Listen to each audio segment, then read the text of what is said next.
അസ്സലാമലൈക്കും. കണ്ണൂർ ഗ്രാൻഡ്മ കുക്കിങ്ങിലേക്ക് എല്ലാവർക്കും സ്വാഗതം. ഞാൻ ഇന്ന് ഇവിടെ ഉണ്ടാക്കുന്നത് വളരെ എളുപ്പത്തിൽ ഉണ്ടാക്കാൻ പറ്റുന്ന ഒരു ചിക്കൻ കട്ട്ലറ്റാണ്. എല്ലാവർക്കും ഇഷ്ടമുള്ളതാണ്. അതിന് ഞാൻ എടുത്തിട്ടുള്ളത് 200 ഗ്രാം ചിക്കൻ, എല്ലില്ലാതെ ചിക്കൻ എടുത്തിട്ടുണ്ട്. ഇത് 4ആയി മുറിച്ചെടുത്തിട്ടുണ്ട്. ഞാൻ 2 മീഡിയം സൈസ് ഉള്ളി വളരെ ചെറുതായി മുറിച്ചിട്ട് ഇതുപോലെ മുറിച്ചിട്ടുണ്ട്. 6 പീസ് ബ്രെഡ് എടുത്തിട്ടുണ്ട്. മല്ലിയില ആവശ്യത്തിന് എടുത്തിട്ടുണ്ട്. 2 പച്ചമുളക് ചെറുതായി മുറിച്ചത്, 3/4 ടീസ്പൂണ് ഉപ്പ് എടുത്തിട്ടുണ്ട്. ക്രഷ് ചെയ്ത മുളക് 1/2 ടീസ്പൂൺ എടുത്തിട്ടുണ്ട്. കുരുമുളക് 1 ടീസ്പൂണ്, ഗരം മസാല 1/2 ടീസ്പൂണ്, ഇഞ്ചി വെളുത്തുള്ളി ചതച്ചത് 2 ടീസ്പൂണ്, 1/2 ഇഞ്ച് നീളത്തിൽ ഇഞ്ചി എടുത്തിട്ടുണ്ട്. പിന്നെ വെളുത്തുള്ളി ഒരു 5 അല്ലി എടുത്തിട്ടുണ്ട്. ഇനി നമുക്ക് എങ്ങനെ അത് ഉണ്ടാക്കുന്നതെന്ന് നോക്കാം. സാധാരണ ചിക്കൻ വേവിച്ചിട്ട് പിന്നെ മെല്ലെ ചതച്ചെടുക്കുക ചെയ്യുക. ഇത് ഞാൻ വേവിക്കാണ്ട് തന്നെ ഇതിലിട്ട് ഒന്ന് ചതച്ചെടുത്തിട്ട് വരാം.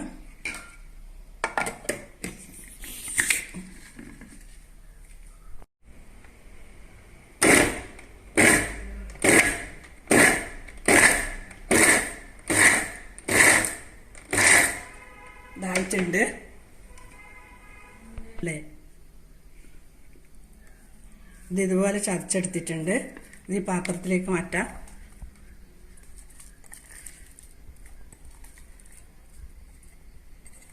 അതിന് ഇതുപോലെ തന്നെ 3 പീസ് ബ്രെഡ് എടുത്തിട്ട്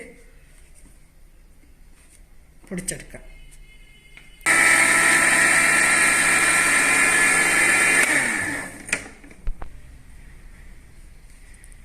ഇതിൻ്റെ ഇതേ ബ്രെഡ് പൊടിച്ചെടുത്തിട്ടുണ്ട്. അത് ചിക്കൻ്റെ കൂടെ ഇടാം.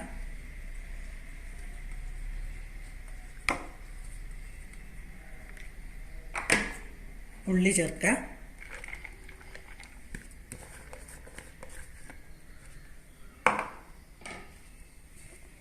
ഇഞ്ചി വെളുത്തുള്ളി, ഗരം മസാല, കുരുമുളക്,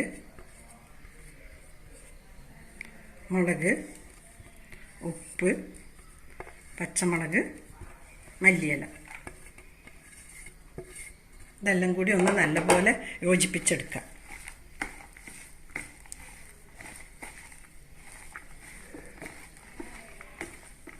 ഇത് പിന്നെ മറ്റേതാകുമ്പോൾ ഉള്ളിയൊക്കെ വഴറ്റി പിന്നെ വഴറ്റിയതിന് ശേഷം അതിൽ പുഴുങ്ങി മെല്ലെ പൊടിച്ചെടുത്ത ചിക്കൻ യോജിപ്പിച്ചിട്ടാണ് ആക്കുക.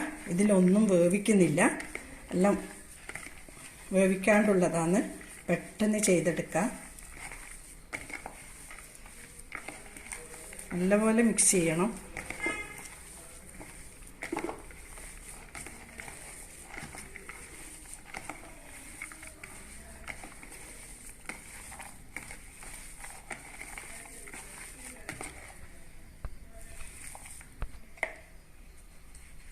കുറച്ച് ഒരു 1/4 ടീസ്പൂൺ മഞ്ഞൾപ്പൊടി ചേർത്ത് കൊടുക്കുക. ഒരു കളറിന് വേണ്ടിയാണ്. അല്ലാണ്ട് ഇഷ്ടമുണ്ടെങ്കിൽ ഇട്ടാൽ മതി, നിർബന്ധമൊന്നുമില്ല. അതിനൊരു ചെറിയൊരു കളർ കിട്ടിക്കോട്ടെ എന്ന് വിചാരിച്ചിട്ട് ഇട്ടതാണ്.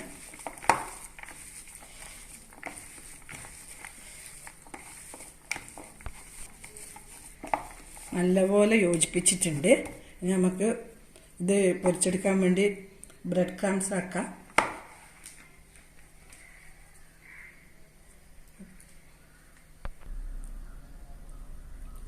കട്ട്ലറ്റ് ഉണ്ടാക്കാൻ വേണ്ടി ഞാനിങ്ങനെ ഉണ്ടയാക്കിയിട്ട് ഇതുപോലെ ചെറുങ്ങനെ ഒരു കയ്യിലിങ്ങനെ ഇതുപോലെ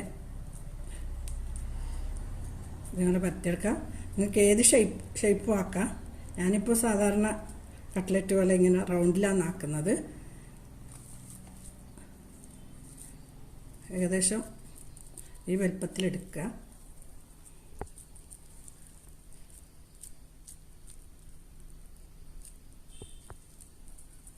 ഇതുപോലെ എല്ലാം നമുക്ക് ഇതുപോലെ ഉണ്ടാക്കിയെടുക്കാം. കട്ട്ലറ്റിൻ്റെ ഷേപ്പ് എല്ലാം കംപ്ലീറ്റ് റെഡി ആയിട്ടുണ്ട്. ഇനി അടുത്ത സ്റ്റെപ്പ് തുടങ്ങാം. അത് ഞാൻ 3 ബ്രെഡ് പൊടിച്ചെടുത്തിട്ടുണ്ട്. നിങ്ങൾക്ക് വേണമെങ്കിൽ പിന്നെ ഷോപ്പിൽ നിന്ന് വാങ്ങുന്ന ബ്രെഡ് ക്രംസ് എടുക്കാം. ഞാനിവിടെ ബ്രെഡ് പൊടിക്കുക. ഇതിന് ഒരു മുട്ട അടിച്ചു വെച്ചിട്ടുണ്ട്. നമുക്ക് എന്താ ചെയ്യേണ്ടത് നോക്കാം. ഇതുപോലെ മുട്ടയിൽ മുക്കി അതിനുശേഷം ബ്രെഡ് ക്രംസിൽ വെച്ച് ഇതുപോലെ ആക്കി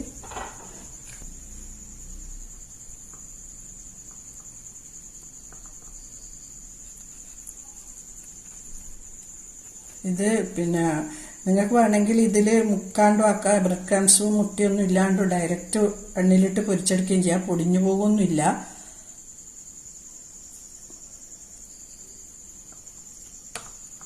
നല്ല ഓരുണ്ടാവും. അതായത് എണ്ണയിലൊന്നും വഴറ്റിയെടുക്കാതെ കൊണ്ട് തന്നെ ഇത് പൊടിഞ്ഞു പോകില്ല.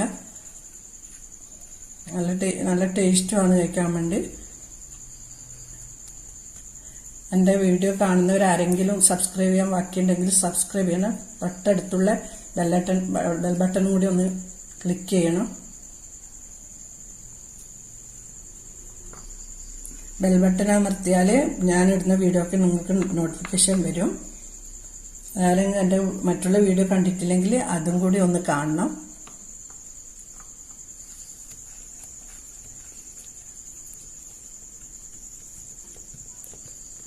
കംപ്ലീറ്റ് ആയിട്ടുണ്ട്. മുട്ടയിലും ബ്രെഡ് ക്രംസിലും ഒക്കെ മുക്കിയെടുത്തിട്ടുണ്ട്.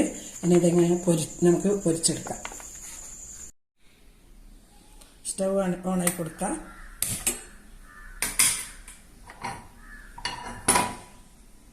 വെച്ച് കൊടുത്തിട്ടുണ്ട്. ഇതിലേക്ക് പൊരിക്കാൻ ആവശ്യത്തിനുള്ള ഓയിൽ ഒഴിച്ചു കൊടുക്കുക.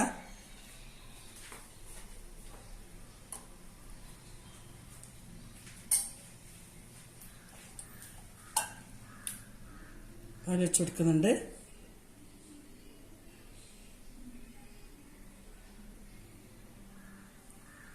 നമുക്ക് മുക്കി പൊരിക്കുക തന്നെ ചെയ്യാം. ഷാലോ ഫ്രൈ അല്ലാണ്ട്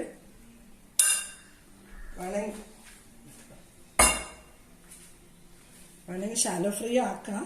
ഞാനിത് ഫുൾ ഫ്രൈ ആണ് മുക്കിയിട്ടാണ് പൊരിക്കുന്നത്. ഡീപ് ഫ്രൈ ആണ് ആക്കുന്നത്. ഒന്ന് ഓയിൽ ചൂടായി വരട്ടെ. ചൂടായില്ല.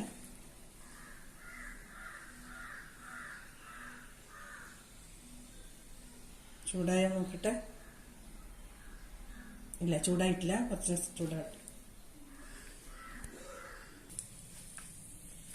ഓയിൽ ചൂടായിട്ടുണ്ട്. ഞാൻ ഓരോന്നോരോന്നായിട്ട് ഇട്ട് കൊടുക്കാം.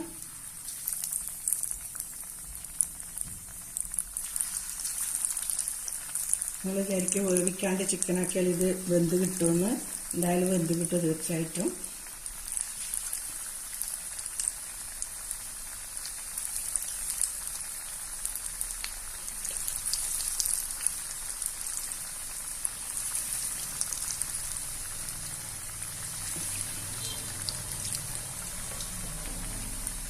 ആദ്യം ഫുൾ തീയിൽ തന്നെ വെക്കണം. ഒരു മീഡിയം സൈസ് തീ തന്നെ വെക്കണം.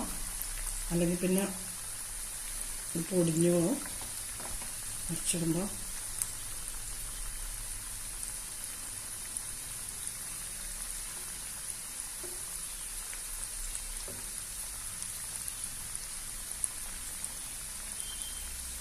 വന്നിട്ടുണ്ട്. ഒന്ന് മറിച്ചിട്ട് കൊടുക്കാം. ചെറിയ തീയാക്കാം.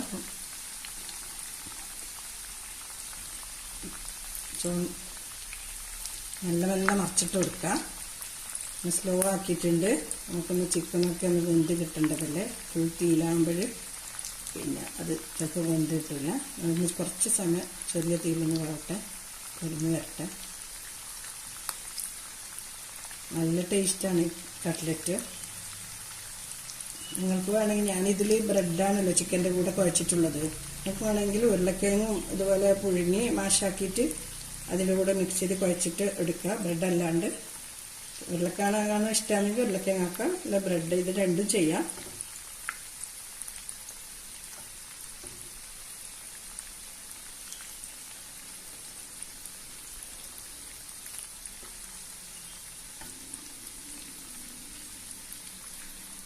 ചെറുങ്ങനൊന്നിങ്ങനെ ഇളക്കി കൊടുക്കാം. ഇത് നമ്മൾ വേവിച്ച് ഉള്ളിയൊക്കെ വഴറ്റിയിട്ടുള്ള കട്ട്ലറ്റാണെങ്കിൽ ചിലപ്പോൾ ഇങ്ങനെ പെട്ടെന്ന് അനക്കുമ്പോൾ തന്നെ പൊട്ടിപ്പോകുന്നുണ്ട്. ഇതൊന്നും ഉണ്ടാവില്ല, പൊട്ടിപ്പോകുന്നില്ല. നല്ല ഓരമുള്ള കട്ട്ലറ്റാണ്. ഇതുപോലെ തന്നെ പച്ചക്കറി വെജിറ്റബിൾ കട്ട്ലറ്റും ഉണ്ടാക്കാം. ഇതുപോലെ തന്നെ എല്ലാ വെജിറ്റബിളും എല്ലാം കൂടി മുറിച്ചിട്ട് എന്നിട്ട് പിന്നെ കുറച്ച് ഉരുളക്കിഴങ്ങ് അതിൽ മിക്സാക്കുക, അല്ലെങ്കിൽ ബ്രെഡ് ഇതുപോലെ മിക്സ് ചെയ്താൽ മതി പൊടിച്ചിട്ട്. ഒന്ന് മറിച്ചിട്ട് കൊടുക്കാം. നല്ല ഗോൾഡൻ കളറൊക്കെ വന്ന് നല്ല നല്ല ഷേപ്പും നല്ല കളറൊക്കെ വന്നിട്ടുണ്ട്. ചെറുങ്ങനെ ഒന്നും കൂടി മറിച്ചിട്ട് കൊടുക്കാം. 2 പ്രാവശ്യം അങ്ങോട്ടും ഇങ്ങോട്ടും മറിച്ചിട്ട് കൊടുക്കണം.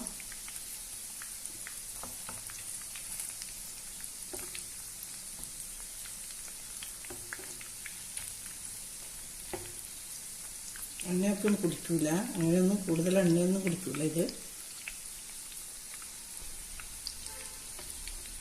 ഇവിടെ തിരിച്ചിട്ട് കൊടുക്കാം. അതുകൊണ്ട് നല്ല കളറൊക്കെ വന്നിട്ടുണ്ട്. ആ ഭാഗം ശരിക്കായിട്ടുണ്ട്. ഇനി ഈ ഭാഗം കൂടി ഒരു പ്രാവശ്യം കൂടി തിരിച്ചിട്ട് കൊടുത്താൽ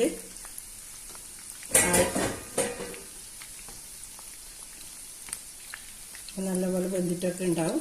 അങ്ങനെ ഒരു 2 മിനിറ്റ് ഇതുപോലെ തിരിച്ചിട്ടിട്ട് വെക്കാം ചെറിയ തീയിൽ തന്നെ.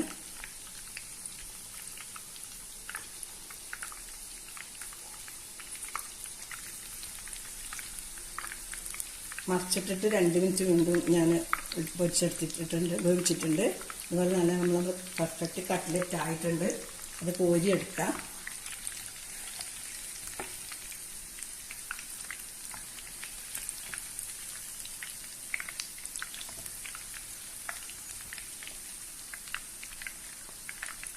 ഒരു പ്ലേറ്റിൽ ഞാൻ കിച്ചൺ ടിഷ്യൂ വെച്ചിട്ടുണ്ട്, അതിലേക്ക് മാറ്റി കൊടുക്കുന്നുണ്ട്.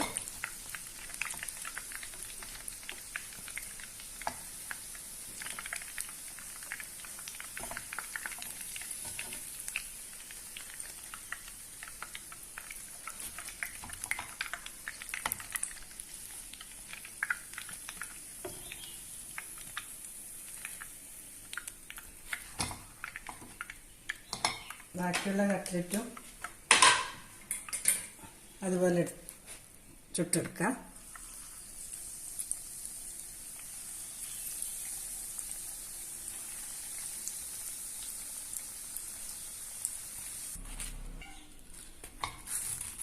നല്ല അടിപൊളി കട്ട്ലറ്റ് റെഡി ആയിട്ടുണ്ട്. എല്ലാവരും ഒന്ന് ട്രൈ ചെയ്ത് നോക്കണം. വീഡിയോ ഇഷ്ടപ്പെട്ടിട്ടുണ്ടെങ്കിൽ ലൈക്ക് ചെയ്യണം, കമൻറ്റ് ചെയ്യണം, നിങ്ങളെ വിലപ്പെട്ട അഭിപ്രായങ്ങൾ അറിയിക്കണം. Thank you. ഒന്ന് പൊട്ടിച്ച് കാണിച്ചു തരാം. നല്ല ഉള്ളിലൊക്കെ നല്ലപോലെ ആയിട്ടുണ്ട്. നല്ല ടേസ്റ്റ് വന്നത്.